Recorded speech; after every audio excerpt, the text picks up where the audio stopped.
pasok yung ini-scan ko to, hindi siya mapasok kasi hindi stable yung check engine. Ayan, yung check engine blinking. Tsaka itong power IC na to, umiinit. So, ibig sabihin hindi siya nag-on totally. Umiinit siya. Ayan yung ano natin. Ayan.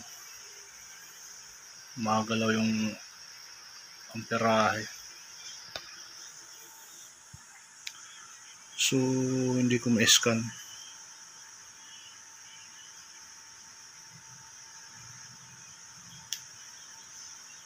Kaya pala hindi ko ma-scan kasi ayan. Check engine yan yung ano. Ito, fuel pump.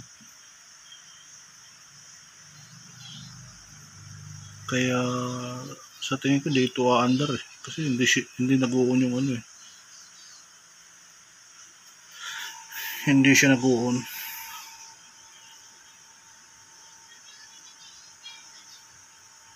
Tsaka ang init ito. Ang init.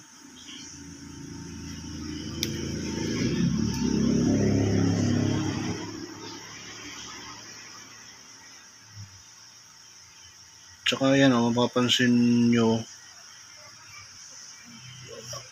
yung IC na yan is ano na, nag-feed na siya. Yan feeded na siya eh. Sobrang init nito eh. Init. So sobrang init. Ayan. Kaya pala hindi ko mapasok sa scanner. Blinking kasi yung check engine, hindi siya nag-on totally.